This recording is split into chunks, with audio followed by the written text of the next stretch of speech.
Oh, this is a good book. And I think I really like the movie too. Alexander and the Terrible. Horrible, no good, very bad day. You ever have a day like that? Let's hear about his.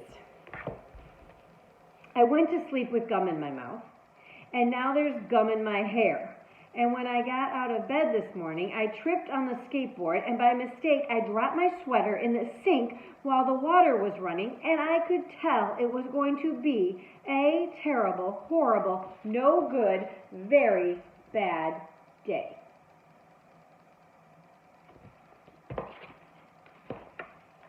At breakfast, Anthony found a Corvette Stingray car kit in his breakfast cereal box, and Nick found a junior undercover agent code ring in his breakfast cereal box.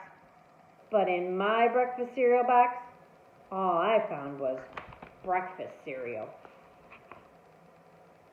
I think I'll move to Australia.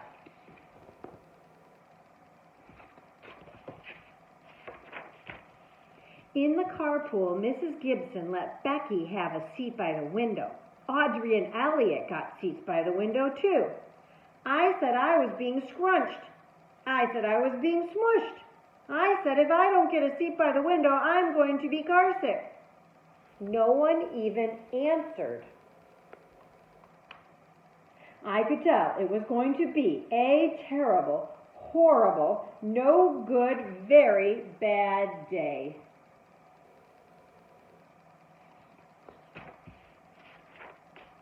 At school, Mrs. Dickens liked Paul's picture of the sailboat better than my picture of the invisible castle. At singing time, she said I sang too loud. At counting time, she said I left out 16. Who needs 16? I could tell it was going to be a terrible, horrible, no good, very bad day.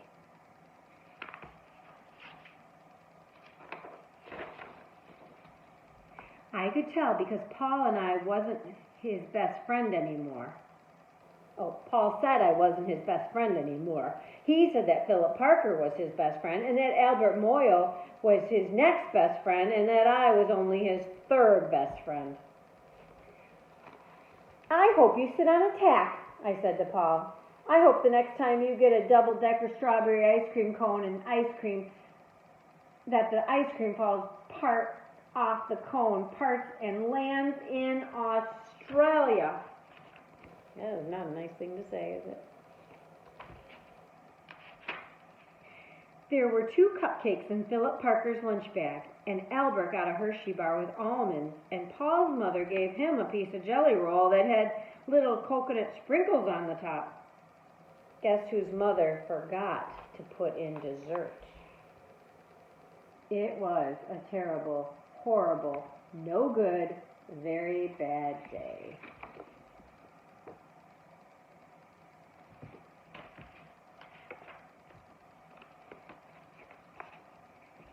That's what it was, because after school my mom took us all to the dentist and Dr. Fields found a cavity just in me.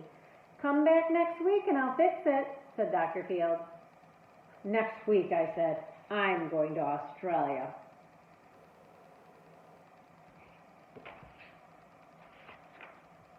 On the way downstairs, the elevator door closed on my foot. And while we were waiting for my mom to go get the car, Anthony made me fall where it was muddy. And then when I started crying because of the mud, Nick said I was a crybaby and...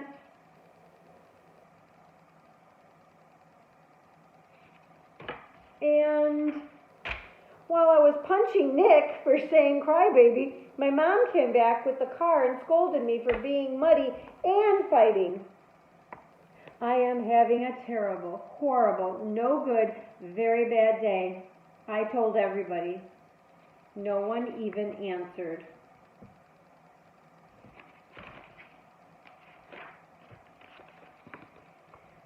So then we went to the shoe store to buy some sneakers. Anthony chose white ones with blue stripes. Nick chose red ones with white stripes. I chose blue ones with red stripes. But then the shoe man said, were all sold out. They made me buy plain old white ones, but they can't make me wear them.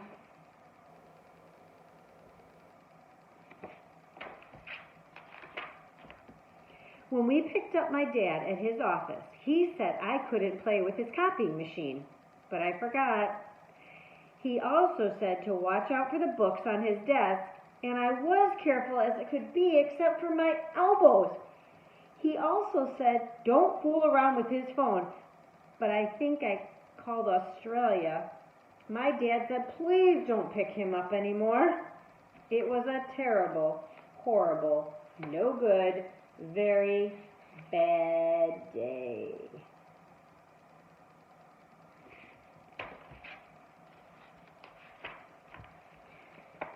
There were lima beans for dinner, and I hate lima beans.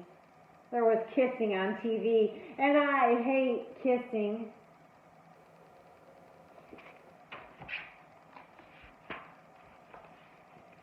My bath was too hot. I got soap in my eyes. My marble went down the drain, and I had to wear my railroad train pajamas. I hate my railroad train pajamas.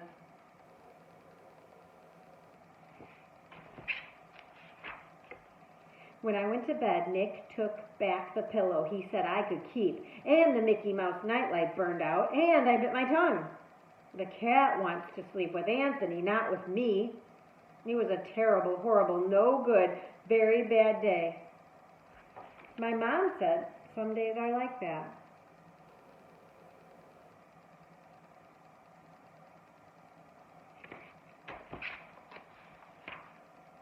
Even in Australia.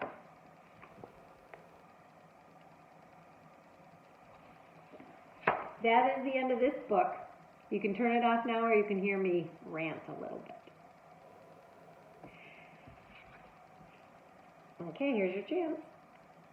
Okay, so when we start the book, yes, everybody can have a bad day sometimes. And sometimes bad things just happen, right?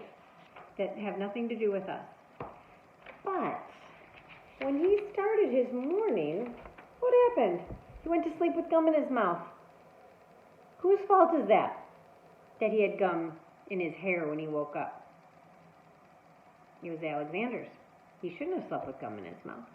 He tripped on his skateboard that he left by the side of the bed. Whose fault was that? Alexander's fault. I dropped my sweater in the sink while the water was running.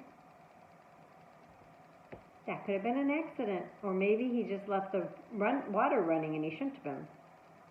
So his day did not start off well, and most of that was because of his fault. And a lot of the things that went on, some were his fault and some things just happened. So sometimes we need to make sure that our morning is going to start out well by preparing the night before, making sure there's nothing that we're going to trip on in the morning. Maybe have our backpacks packed if we're going to school, maybe setting out the clothes we're going to wear so that the next morning can start off a little easier. Those are just some things that you might want to consider. I hope you never have a day like Alexander did, but you will have bad days. We all do. And usually the next day is better.